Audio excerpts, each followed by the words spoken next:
Shalom, shalom, mais uma vez, porque nunca é demais falar shalom, shalom, amém?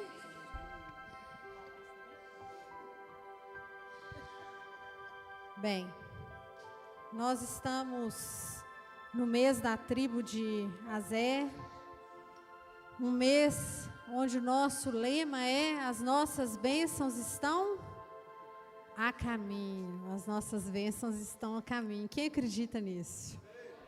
Eu tenho certeza absoluta. E nada mais apropriado do que, quando a gente vai falar de bênção, falar dos embaraços, né? Porque muitas vezes as nossas bênçãos, elas ficam retidas ou elas se veem no meio de um grande embaraço, de um grande tumulto, né? Então, hoje o tema da nossa ministração, dentro, né, daquilo que a gente fala durante o mês de Aser, que é o mês onde você vai colher, onde eu vou colher, um mês que é representado pela oliveira, onde a gente fala de frutos, onde a gente fala de colheita daquilo que foi semeado, nós estarmos com a atenção redobrada em relação ao tema do embaraço. Então, hoje nós vamos falar sobre vencer os embaraços, as bênçãos. Amém?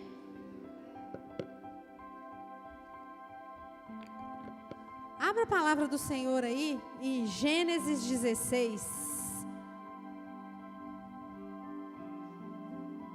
A partir do versículo 1.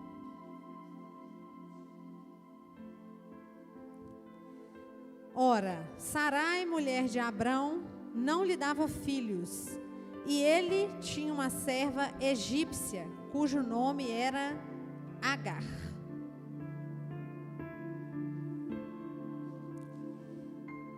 E disse Sarai a Abraão: eis que o Senhor me tem impedido de dar à luz. Toma, pois, a minha serva, porventura terei filhos dela.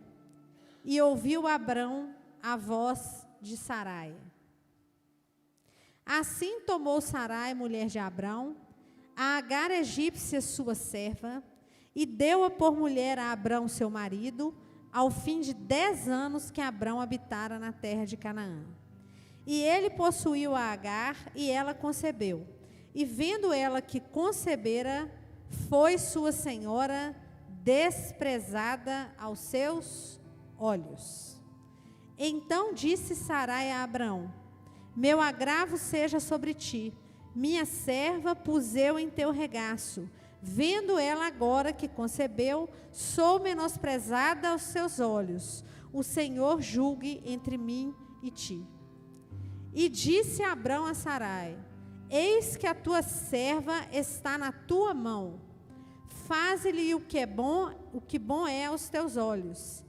E afligiu a Sarai, e ela fugiu da sua face. E afligiu a Sarai, e ela fugiu à sua face. E o anjo do Senhor a achou junto a uma fonte de água no deserto, junto à fonte no caminho de Sur. E disse: Agar, serva de Sarai, de onde vens e para onde vais? E ela disse: venho fugida da face de Sarai, minha senhora. Está ótimo até aí. Amém?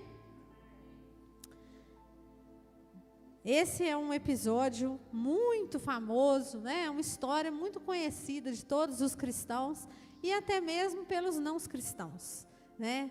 E nós podemos dizer que aqui sim nós temos um excelente exemplo de embaraço, né, que está sendo lançado aqui, o exemplo do embaraço. Embaraço esse que gera consequências até hoje, porque nós sabemos a guerra que existe entre Israel e toda a nação muçulmana. Esse embaraço, ele persiste até os dias atuais, e nós não sabemos sequer até onde ele vai alcançar. Né? Há muitos teólogos, muitos estudiosos que atrelam essa eterna rivalidade o fim desta rivalidade ao surgimento do anticristo. Fato é que judeus e muçulmanos não se bicam e dividem o mesmo território, lotearam Jerusalém entre si e vivem em grande animosidade. E quem é o patriarca da nação muçulmana, da nação islâmica? É ninguém mais, ninguém menos que o filho de Abrão com Agar, o filho da não promessa, Ismael. Então, se nós podemos citar embaraços, e vários são os casos de embaraços na Bíblia, né? Sansão se meteu em embaraço, Davi se meteu em embaraço, Saul se meteu em embaraço. Então, nós temos um monte de gente embaraçada, né? E é interessante notar aquela frase, né? Que onde Jesus passa, nada embaraça, não é assim? Não tem um ditado assim, né? Uma frase popular que as pessoas repetem: onde Deus passa, nada embaraça. O que é um embaraço? O embaraço, ele é um imbróglio, ele é uma confusão, ele é um tumulto, ele é ele é um imbróglio. Ele é uma situação que você olha e fala assim: gente, mas que confusão que foi essa? Que rolo que foi esse? Né? E a gente fala muito dentro das igrejas e fora dela, a gente escuta muito o jargão do crente, né? Deus não é Deus de confusão, Deus não é Deus de confusão. E realmente, Deus não é Deus de confusão, mas o ser humano é o rei da confusão, é o rei do tumulto, é o rei do embaraço. Aqui nós temos um caso clássico de uma pessoa que recebeu uma promessa maravilhosa. Nós estamos falando com Abrão. Abrão que era amigo de Deus, Abrão que conversava com o Senhor, Abrão que recebeu assim, ó, tete a tete a palavra: vou fazer isso, será assim, eu vou te dar um descendente, você vai ser o patriarca de uma nação numerosa, vou te levar para a terra prometida. E promessas atrás de promessas, reveladas, confirmadas, e nós podemos dizer que Abrão era um homem de fé, porque o Senhor chegou para ele e falou: pega sua mulher, larga sua parentela e vai para onde eu te mandar, sem dizer para onde que era. Vocês imaginem isso, né? Você está lá na sua casa, aí de repente, né, o Senhor fala que larga tudo aí e vai para onde eu te mando. Mas para onde o Senhor está me mandando? Na hora certa você vai saber, né? E o cara vai, obedece. Então ele era um homem de fé. Nós estamos falando de um homem de fé, e um homem que recebe uma promessa sensacional, promessa que não era só dele, promessa que foi dada a ele e à esposa, Sarai. Por quê? Porque quando ele engravida a escrava, o Senhor fala com ele, mas posteriormente na Escritura vai dizer para ele: esse não é o filho da promessa. Então a promessa não era de Abrão. A promessa não era que Abrão ia ter um descendente e ser pai de uma grande nação. Ele com Sarai, especificamente. E nós podemos dizer que ela também era uma mulher de fé, porque se ela não fosse uma mulher de fé, ele não ia conseguir conviver com ela. Eles viviam muito bem, estavam muito abastados, há 10 anos estabelecidos. Nessa altura já tinham gado, já tinham servos, já tinham tendas, já tinham posses. Eram pessoas que já estavam debaixo da bênção, porque o Senhor é tão maravilhoso que antes mesmo que Ele concretize a promessa dEle, principal na nossa vida, Ele vai nos blindando, Ele vai nos premiando, Ele vai nos acalentando para que nós possamos ter a sabedoria e a paciência que é exigida até que a promessa se concretize, né? Porque as promessas de Deus, elas não são do jeito que a gente gostaria, no estalar de dedos, né? O Senhor, Ele nos prepara para usufruir dessa promessa. Muito bem, já tinha 10 anos, né? Sarai já sabia, ou Sarai, eu não sei exatamente aqui o hebraico, já ouvi das duas formas. Ela recebeu, né, essa fala de que ela ia gerar um filho.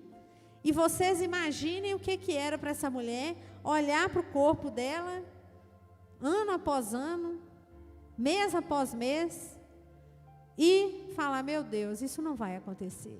Porque é assim que as coisas ocorrem. Quando a gente recebe a promessa do Senhor, muitas vezes a gente confronta aquela promessa, aquela bênção que foi já declarada sobre a nossa vida, a gente confronta aquela palavra com a realidade. E olha e fala: não tem condições. Sem chance, não tem a menor condição. Né? Imagina ela olhando, ela ficando cada vez mais velha, o corpo já falhando, né? Imagina, e ela fazendo as contas e falando: não, é impossível. É impossível. E naquele momento ela é tomada naquela circunstância de uma grande ansiedade, como é típico de acontecer com todo mundo que está esperando o momento de colher o fruto, de recolher, de receber a bênção, aquela ansiedade que deixa a gente louco. É agora, vai ser, não vai, está demorando, meu Deus, andou para trás, não é assim? Com ela não foi diferente. E ela chega para o marido e tem uma grande ideia, a brilhante ideia, né? A brilhante ideia, porque nós somos especialistas em soluções que a gente cria da nossa cabeça sem passar pelo crivo do Senhor. E aí ela resolve fazer do jeito dela, né? Já sei, é de Deus demais. Eu fico imaginando ela pensando: nossa, se fosse hoje, né? O Espírito Santo falou comigo. É isso. Como que eu não pensei nisso antes? Né? E existia ali um costume de que os filhos das escravas eram de suas senhoras. E aí ela chega para Abrão e fala: bingo, é isso. Pega Agar e vai ter o filho da promessa. E a palavra vai dizer, não vai falar que Abrão orou, não vai falar se ele perguntou para o Senhor, não vai falar nada, só vai falar que ele, concordou com sua senhora, né? Vai falar: estou de acordo, né? Em momento nenhum vai dizer que Abrão perguntou, orou. A palavra vai falar: e ouviu Abrão a voz de Sara. Ponto. E aí Abrão toma a Agar concebe Ismael, e aí é a hora em que Agar fica se achando, né? Ela olha para a senhora e olha para ela, fala: eu tenho algo que ela não tem, eu estou por cima, eu estou no auge, eu sou a última bolacha do deserto e essa mulher vai ter que me engolir, não é assim? E começa a desprezar a senhora, a tratá-la com desprezo. E a senhora, por sua vez, começa a revidar toda a arrogância, toda a prepotência dessa escrava, que deveria ter, desde o início, firme na mente, a condição de que ela estava ali como uma barriga de aluguel, né? Seria, numa linguagem de hoje, uma barriga de aluguel. Que ela estaria ali na condição de uma barriga de aluguel, que aquele filho não era dela, que ela estava servindo a sua senhora, e ela, cheia de empáfia, vai na agressividade, ganha agressividade do outro lado, e aquela casa vira um pé de guerra. Ela foge, e quando o anjo chama por ela, fala: Agar, serva de Sarai. O anjo lembra Agar de que ela é uma serva. E de quem ela é serva? Não chama ela de concubina de Abrão. Agar, mãe do filho que não era da promessa, ou mãe do filho que era da promessa, já chama ela de senhora, né, de escrava da senhora. Põe ela no lugar dela. Eu estou aqui diante de 3 pessoas muito bem intencionadas. Concordam comigo? Todas 3 extremamente bem intencionadas. Sarai, porque queria o filho da promessa, queria acalentar uma criança, queria entregar isso na mão de Abrão, estava extremamente pressionada, ansiosa. Abrão, por sua vez, aceita a sugestão sem falar com Deus, muito possivelmente por pena da própria esposa ter chegado naquele ponto de oferecer uma mulher para ele poder ter um descendente. Age por pena da própria mulher. E Agar age, em princípio, na total obediência. Então, eu tenho 3 pessoas extremamente bem intencionadas. Extremamente bem intencionadas. Mas eu tenho 3 pessoas que, em momentos distintos, perderam o controle das próprias emoções. O ser humano é corpo, alma e espírito. Nós somos corpo, alma e espírito. E é muito frequente, especialmente nós vamos ver isso no livro de Salmos, comandos para que a nossa alma se aquete. A nossa alma se aquete. Um dos maiores obstáculos à nossa caminhada espiritual, à nossa evolução na nossa caminhada cristã, a evolução do nosso discernimento espiritual é o controle da nossa alma. E, infelizmente, nós vivemos numa sociedade que privilegia a alma. E não é só o mundo que privilegia a alma, a igreja também. Muitas vezes, nós apoiamos e aplaudimos a manifestação dos sentimentos, os sentimentos manifestos, especialmente quando eles são bem intencionados. Dentro da igreja, nós não apoiamos o ódio, nós não apoiamos o rancor, nós não apoiamos a falta de perdão, nós não apoiamos a ira. Mas nós muitas vezes apoiamos a misericórdia, nós muitas vezes apoiamos o excesso da tolerância, nós muitas vezes apoiamos, e por que não, até somos condizentes muitas vezes com atitudes desesperadas daqueles que estão tomados, pela angústia, pela ansiedade, porque estão vivendo em obediência, passando por um grande deserto, por um grande vale, e é aí que a coisa começa a complicar. Sarai agiu imbuída da ansiedade, de um sentimento perigoso de ansiedade. Ela já não aguentava mais esperar. E quantos de nós estamos prestes a colher o fruto, das bênçãos que estão chegando, especialmente nesse mês, já vamos falar disso o mês inteiro, e que quando a gente está na iminência nós jogamos tudo fora pela janela, por causa da ansiedade. O inimigo, ele veio para matar, roubar e destruir, e ele é especialista em roubar bênção. Ele é especialista em atravessar o nosso caminho, com sugestionamentos, com palavras que você e eu acreditamos muitas vezes, que estão só na nossa mente, que são psicológicas, e na verdade você está passando por uma batalha espiritual terrível, onde o inimigo está insistindo para você agir, quando você deveria ficar quieto. Ele está dizendo, faça, vá, você pode fazer assim, olha isso aqui. E a sua ansiedade subindo, subindo, subindo, até que você vai lá com a sua mão e mete a mão no meio. E, na verdade, estava tudo pronto para que a bênção chegasse na hora que ela tem que chegar. Sem precipitação. Muitas vezes a gente vê casais que estão em reconciliação, em restauração de casamento, e volta o casamento na hora errada e compromete a restauração de forma definitiva. A pessoa não está preparada, a pessoa não está restaurada, mas quer fazer daquele jeito, naquela correria, não é agora, vai dar certo, sem preparo, sem o tempo do Senhor.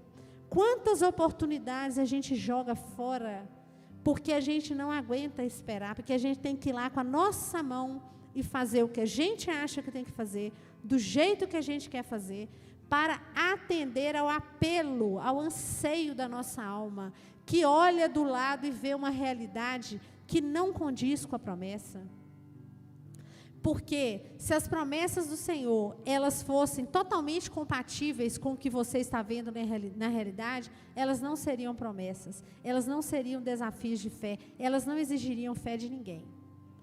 Se o Senhor viesse para mim e me prometesse, eu estou te dando uma promessa aqui, você vai sair daqui, vai pegar o carro, vai beber uma água e vai para sua casa. Qual é a possibilidade disso acontecer? Altíssima. Qual que é o desafio nisso? Nenhum. Desafio mínimo. Desafio mínimo. Os grandes desafios de fé, os grandes atos de fé, eles passam por um total contraste entre o que foi prometido e o que está do seu lado. Você olha do seu lado, você fala assim, mas não tem nada a ver. Como assim, Senhor, isso vai acontecer? Isso é impossível. E é aí que a sua fé vai ser testada. E muitas vezes você passa por esse momento, você deposita a fé que aquela promessa vai acontecer em sua vida, mas você não persiste, você não persevera. E o inimigo deita e rola, porque ele coloca um monte de gente para falar na sua cabeça, não, você não vai conseguir, não, isso não vai acontecer, ficou doido, nunca, sem chance, está fora do ar, ficou louco. E é aí que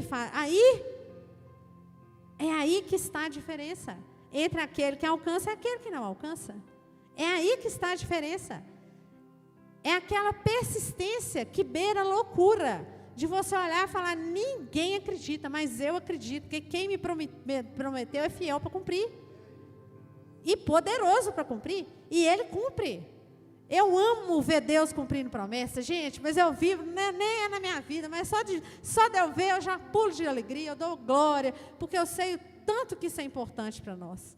Porque nós somos pequenos mesmo. Muitas vezes a gente precisa de ver as promessas dos outros acontecendo, para você acreditar que a sua também vai, porque nós temos momentos de angústia, nós temos momentos de dúvida, mas é nesses momentos que nós temos que buscar no Senhor estabilidade emocional e não permitir de forma alguma que a ansiedade venha tomar o controle.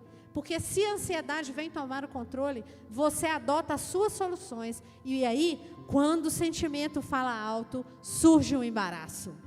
Então, a maior fonte de embaraço é o sentimento.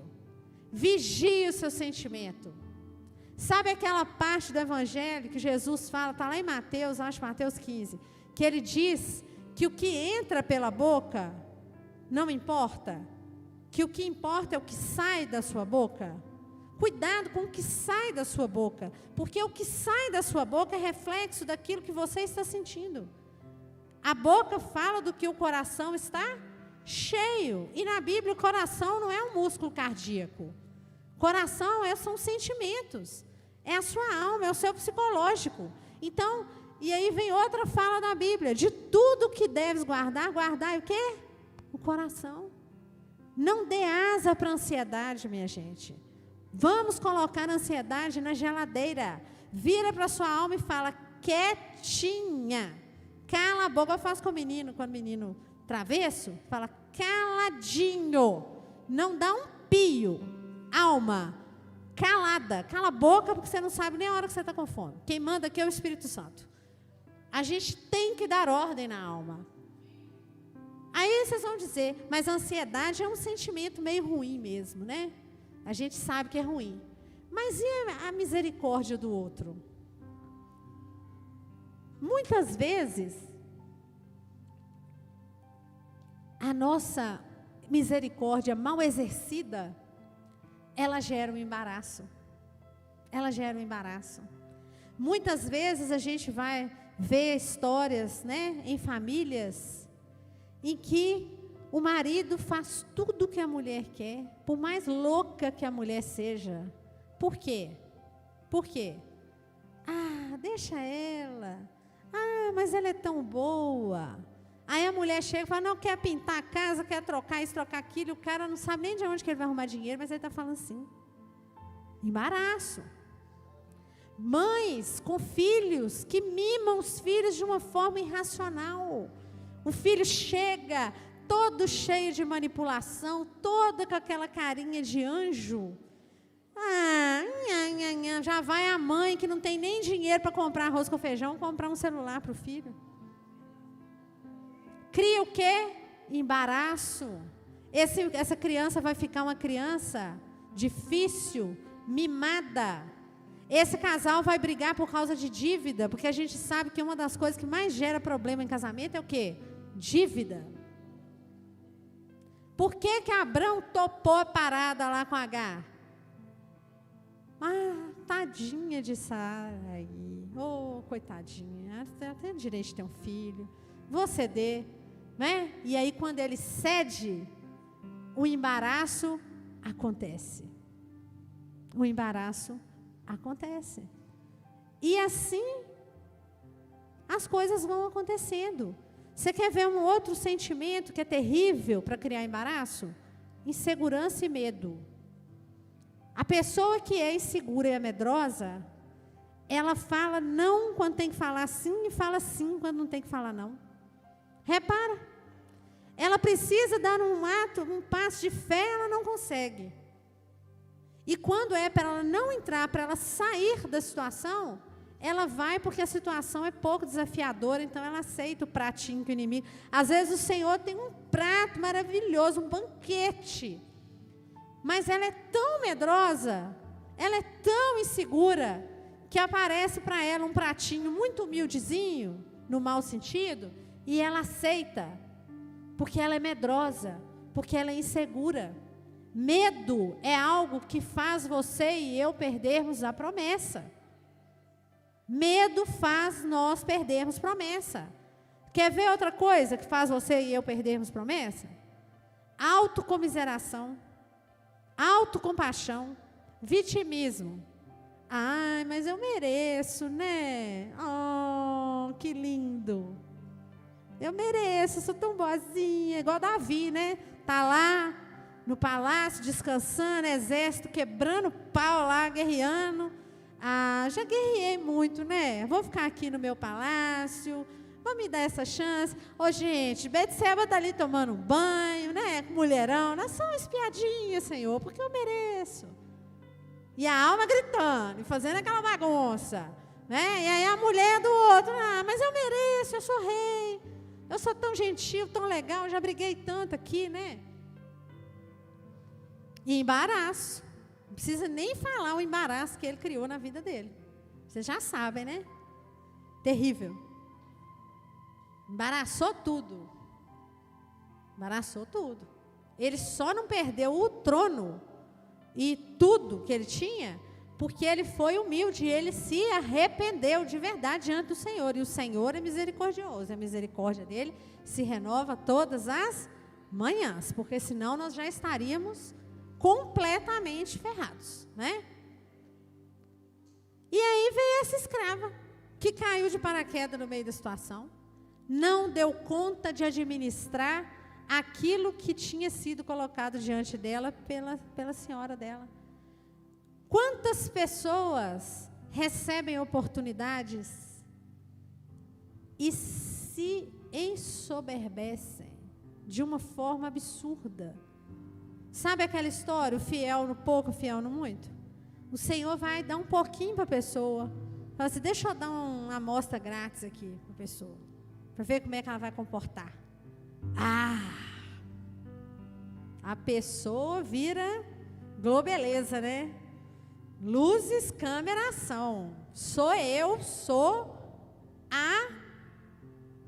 o máximo. Eu sou o máximo. Já vai entrar aqui na igreja, já entra até com a passada diferente, e o nariz está lá em cima, e bate cabelo para lá, bate cabelo para cá, você já nem reconhece a pessoa mais. Eu estou dando exemplo aqui da igreja, mas a gente vê isso muito em empresa. É muito comum. Você muda o nome do cargo do sujeito, parece que o sujeito virou outra pessoa, num espaço de 3 dias. Né? Num espaço de 3 dias, a pessoa toma aquele ar. E aí nós temos que lembrar que a soberba precede a queda. E a pessoa vai perder o que ela tinha. Perder o seu lugar no mundo. Nós precisamos saber do nosso lugar no mundo. Falar, ai pastora, mas que pastora arrogante. Por quê? Eu sou menos importante? Não, eu estou dizendo que cada um tem o seu lugar. E nós precisamos saber o lugar que nós estamos. E sabe qual que é o lugar que eu não posso esquecer, hipótese nenhuma, de onde eu estou, que eu não posso perder de vista? Que quem me deu e quem faz não sou eu, é Ele. Se eu esquecer isso, eu vou cair. Eu vou me estrumbicar, eu vou me embaraçar completamente. E aí o Senhor olha e fala assim, peraí,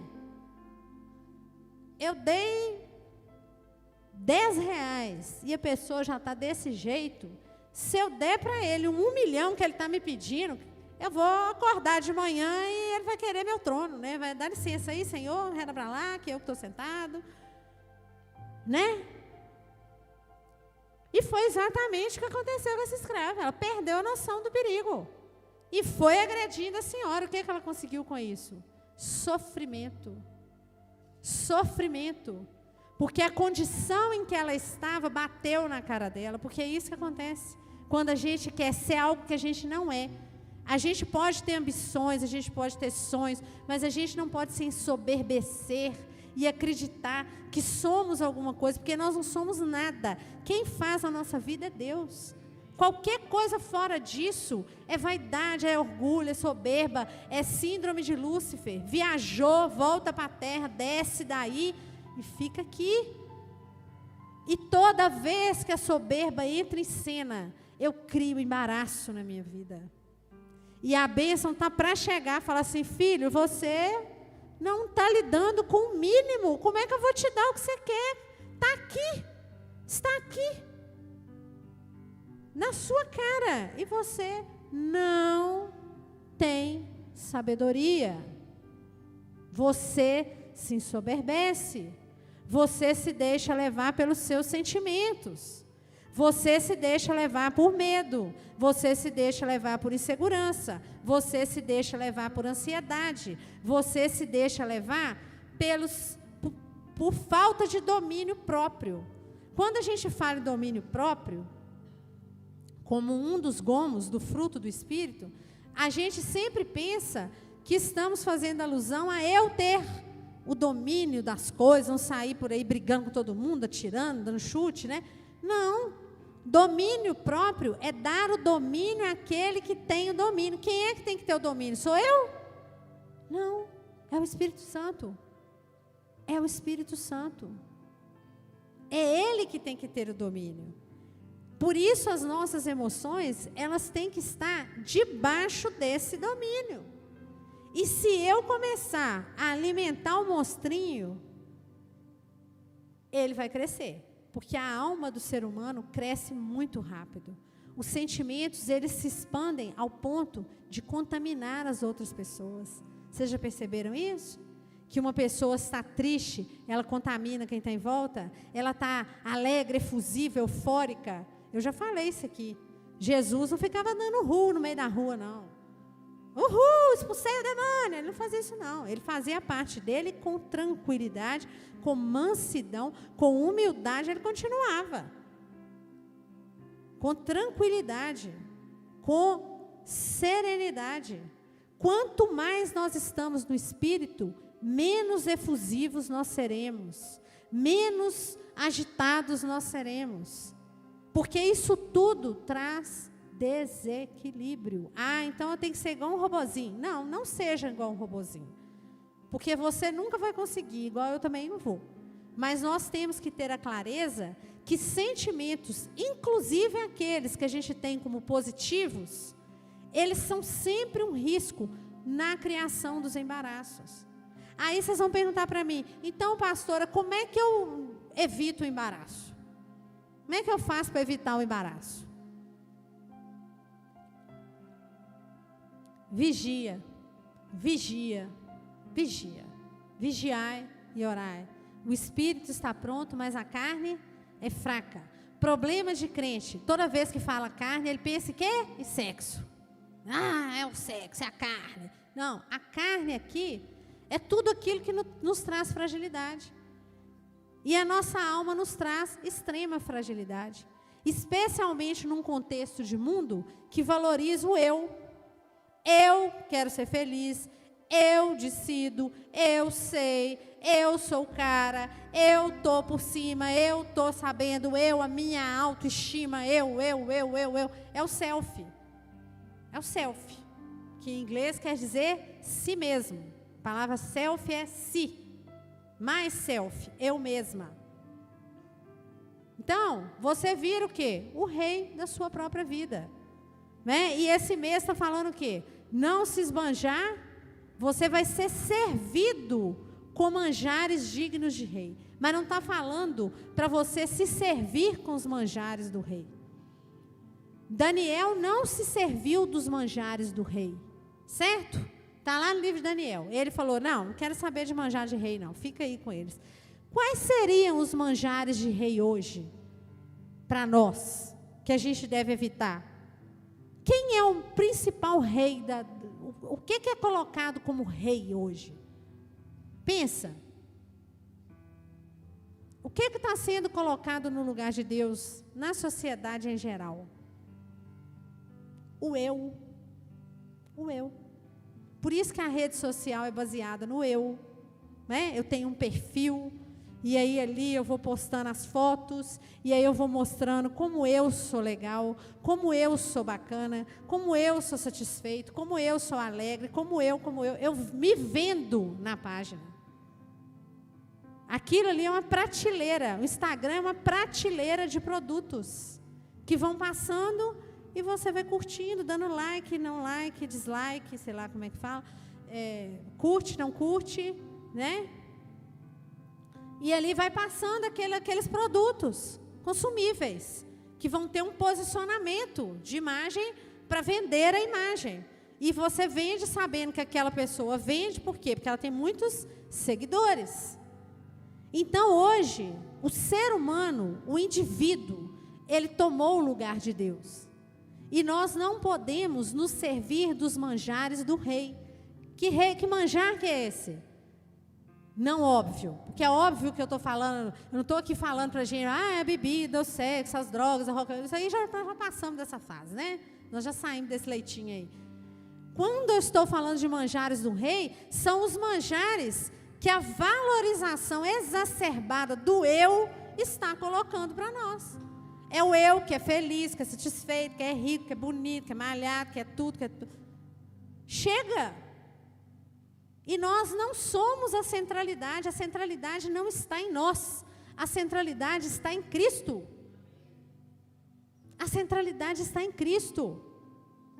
E quando eu me coloco de forma central, eu estou me servindo sim dos manjares que o mundo está oferecendo e reforçando o eu, reforçando o que eu sinto, o que eu acho, o quanto eu sei, o quanto eu sou inteligente, tudo que vocês puderem imaginar. Então nós vivemos numa sociedade que nós temos que sair de cena para ter relação com Deus. Por isso que a palavra vai falar, aquieta minha alma e faz meu coração ouvir tua voz. Se a minha alma não está quieta, eu não ouço a voz do Senhor. E crio embaraço atrás de embaraço. E aí eu estou esperando a bênção, aí o irmão está recebendo a bênção, a irmã está recebendo a bênção, e a minha bênção não chega, e eu tenho 20 anos de igreja, e a bênção não está aqui, o problema é a igreja, porque não tem unção, aí troca de igreja 8 vezes, cada hora está atrás de um pastor diferente, mas eu pergunto, aquietou a alma?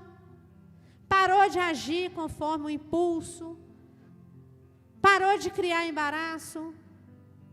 Eu já criei embaraços seríssimos na minha vida por causa de ouvir sentimento. Você aí, que é aquele coração de mãe, né? Que todo mundo gosta de falar comigo. Você é um coração muito grande. Esse coração já me levou para caminhos que eu não recomendo.